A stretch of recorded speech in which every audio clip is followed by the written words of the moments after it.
How you doing, Sarge? Eddie, I'd like to talk to you.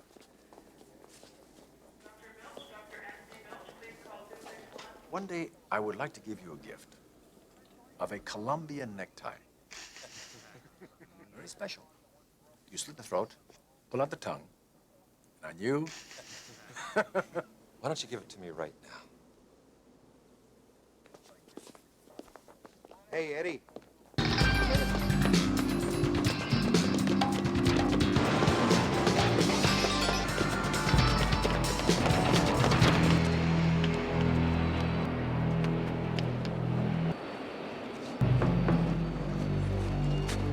Let her go. Take out your weapons.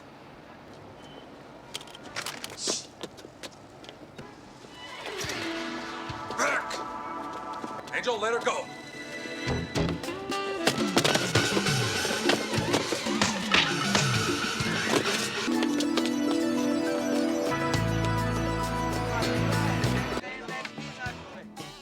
Hey, you don't want to be in here. I want your opinion, I'll beat it out of you.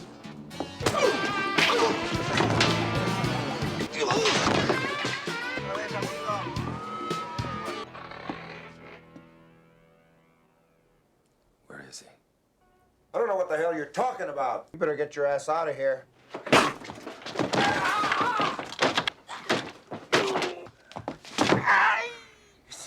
He's on his way.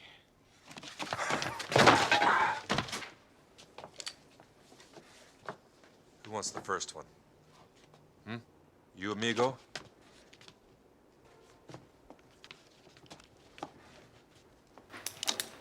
Gun, cabron.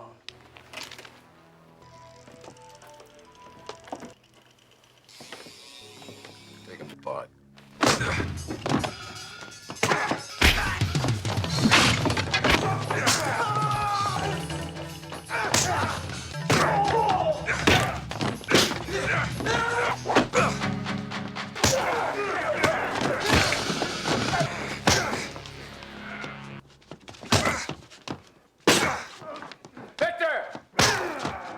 Save him. Give me Luna, or the girl dies. Slowly. The story begins with two Chicago police detectives, Sergeant Eddie Cusack and his partner Detective Dorado, leading a sting operation to bust a group of Colombian cocaine traffickers headed by Luis Camacho. The detectives pose as garbage collectors while waiting for a buyer to arrive and purchase drugs from the Camacho crime family. Two other detectives are stationed in a nearby cemetery as lookout. One of them is an aging cop named Craigie, who is almost never sober, and his partner Nick. Have a shot, kid. A little nerve tonic. Look, I'm not nervous, all right, Craigie? I just gotta take a leak, all right? Gotta take a leak. Do it now. What, on some poor bastard's grave? What do you give a If someone was smart, they'd rip out all these graves and plant tomatoes. Say, hey, Cub fans.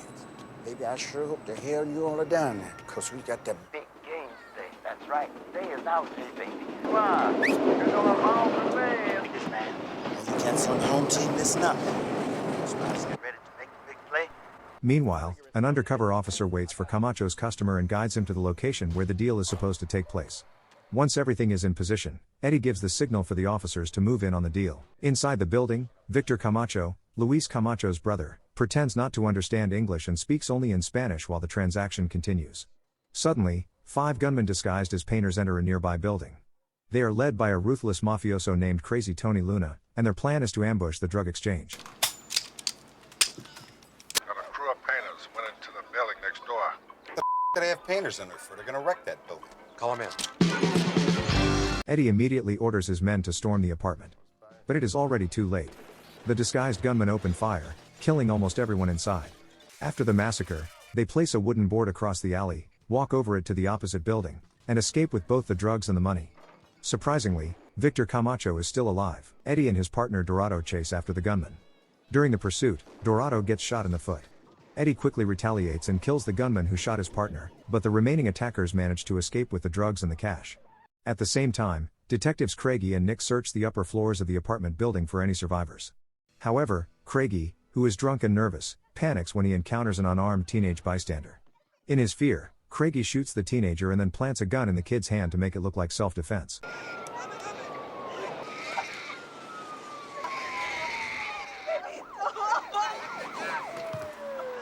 When Eddie comes upstairs and sees the young victim lying dead on the floor, he immediately senses that something is wrong. Nick knows exactly what happened, but Craigie quickly lies about the incident, leaving Eddie suspicious. Sarge, the kid didn't dust him. I did. The kid saw the whole thing. Tell him, Nick. Yeah, that's what happened. Later at the police station, the officers interrogate two members of the Camacho crew who have been arrested. However, they continue playing Victor Camacho's game by pretending not to understand English. Camacho's like a cue ball. Because the harder you hit him, the better the English gets. You want to play pool? Book him. Talk to me. Meanwhile, at Tony Luna's house in a Chicago suburb, he receives news that Victor Camacho survived the ambush and that two of Camacho's men have been arrested. I want you to pack me a bag for the lake. Come on, I'm in a hurry. But why? Business. Hey, Tony. Fearing retaliation from the Camacho crime family, Tony decides to leave the city. Before leaving, Tony Luna instructs his associate Gamiani to watch over his wife, daughter, and mother while he hides out in Wisconsin. Gamiani agrees, but he also blames Tony for starting a dangerous war between the Scalise crime family and the Camachos. That goddamn little punk tried to shoot me in the back. Back at the Chicago police station, the commissioner temporarily suspends Detective Craigie from duty because of the shooting of the unarmed teenager. At the same time, Nick is reassigned as Eddie's new partner until the court hearing about the incident is concluded. Later at the hospital, Luis Camacho personally identifies the bodies of his dead men. Furious and grieving, he swears revenge. Blood for blood. As he walks past Eddie with his remaining men, he threatens to slit Eddie's throat. One day, I would like to give you a gift of a Colombian necktie. Very special. You slit the throat, pull out the tongue, and on you. Why don't you give it to me right now? Camacho's own men quickly pull him away in order to prevent the situation from escalating further. Later, while Eddie is training, one of the officers begins circulating a petition protesting Craigie's suspension. Many officers in the department believe Craigie is being treated unfairly, so they encourage other policemen to sign the petition to show solidarity and pressure the department into reinstating him. However, Eddie Cusack refuses to sign the petition. Unlike the others, he believes Craigie may actually be guilty. If Craigie doesn't get off the streets, he's gonna kill somebody else. Or he's gonna get somebody killed. Maybe even you, Brennan. Thanks a lot, Sarge. Later at the forensics department, the gunman who shot Dorado in the foot, before being killed by Eddie, is identified as Andy Varela. Gamiani. I think we should get to know him better. Eddie also learns that Varela has an uncle named Gamiani, who happens to be Tony Luna's associate. Eddie and Nick begin following Gamiani everywhere he goes. Their investigation leads them first to a zoo and park where Tony Luna's daughter, Diana Luna, works. As Tony instructed, Gamiani is keeping an eye on her for protection. What are you doing here? Your papa worries about you. Get out of here, Lou, and leave me alone. Frustrated by Gamiani's presence, she runs away from him and escapes in a taxi. Later, Eddie and Nick visit the harbor to meet Felix Scalise, the boss of the Scalise crime family. What the hell are you doing here? Oh, asshole.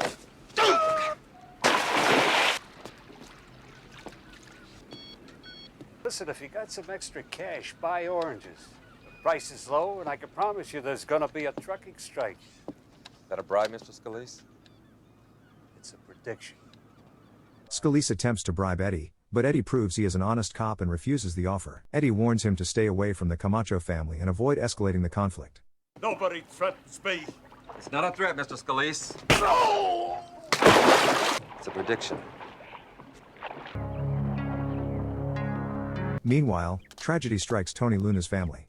Luis Camacho's men, who have been hiding inside a produce truck, ambush Luna's home and brutally gun down his wife, his mother, and one of his men while Luis Camacho watches from a distance. After carrying out the attack, the killers flee the scene. Gamiani soon learns what happened and rushes to Diana's apartment. Realizing that she is now in danger, he urges her to leave immediately so he can take her somewhere safe. But before they can escape, one of Luis Camacho's men suddenly appears and stabs Gamiani with a knife. Diana manages to run away in terror. Eddie soon joins the pursuit as Diana runs desperately through the streets searching for safety.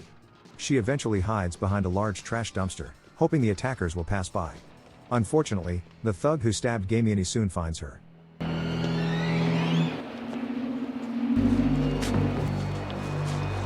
Eddie arrives just in time and orders the criminals to drop their weapons.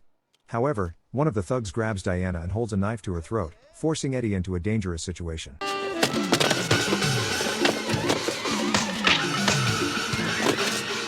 The thug then drags Diana away and escapes onto a moving train. Eddie quickly chases after them and boards the train as well. When the criminal realizes he is cornered, he releases Diana and climbs to the top of the train in an attempt to escape. Eddie follows him onto the roof of the train and begins brutally beating him. In desperation, the thug jumps off the train into the river below. Eddie dives in after him, but the criminal is suddenly struck and killed by a passing speedboat. Later, Eddie takes Diana to the house of one of his late father's old colleagues so she can stay there safely for the time being while he attends the upcoming court hearing. Officer Craigie, you have heard Mrs. Murillo's testimony. Yes, ma'am. You have heard her tell this panel that she saw you lay the gun in her grandson's hand. I'm not saying the woman would make this up, but there's no way she could have seen anything from where she was standing in the hallway that dark. Like you said, she's the boy's grandmother. However, shortly after Eddie leaves, several of Camacho's men arrive at the house disguised as gas company workers and knock on the door. At the courthouse, Eddie tries to call the house to check on Diana, but no one answers. Growing worried, he rushes there himself, only to find the area surrounded by police. He soon learns that his father's colleague has been shot in the chest and that Diana has been kidnapped. There was nobody else.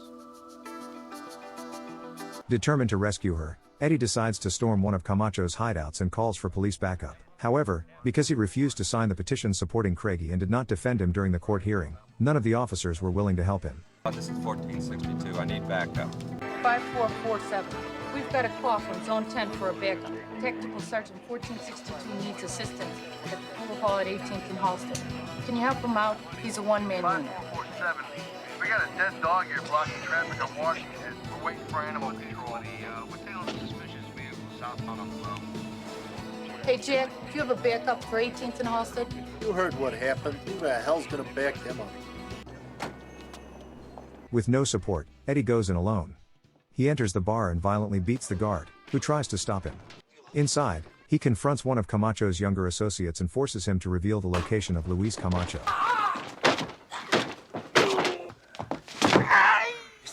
He's on his way. After learning that Luis is not in the building, Eddie moves into the basement to confront the rest of the gang. However, the criminals quickly surround him and force him at gunpoint to surrender his weapon. At that moment, Luis Camacho enters the room and orders his men to beat Eddie.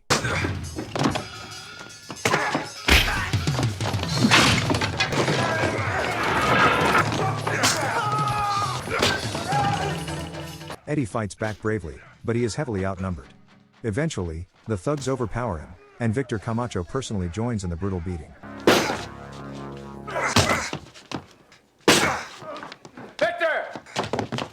Luis then tells Eddie that if he wants the kidnapped girl back, he must bring Tony Luna to them in exchange for Diana's life. After delivering the message, Camacho's men throw Eddie into the alley outside the building. Dorado finds him there, beaten and barely able to stand. A few days later, Tony Luna secretly meets with Felix Scalise, but the meeting turns deadly. Scalise attempts to assassinate Tony, but Tony reacts first. He shoots the driver of Scalise's car, causing the vehicle to crash and flip over, killing everyone inside. Later, Eddie contacts one of the Camacho men and sends a message to Luis Camacho. Eddie claims that he has captured Tony Luna and wants to arrange a meeting for an exchange. The meeting is set at an abandoned warehouse. When the time comes, Eddie suddenly crashes through the warehouse entrance with a police vehicle equipped with an automatic machine gun. He storms the building, mowing down Camacho's armed men one by one until only Luis Camacho remains. Desperate, Luis grabs a rock hammer and tries to attack Eddie, but Eddie shoots him in the back. Believing Camacho is finally dead, Eddie unties Diana from the ropes holding her captive. But moments later, Luis suddenly rises again for one last attack. This time, Eddie kills him for good. Just as the fight ends, the police backup finally arrives at the scene. Subscribe for more dramas like this, and don't forget to like this video, it really helps the channel grow.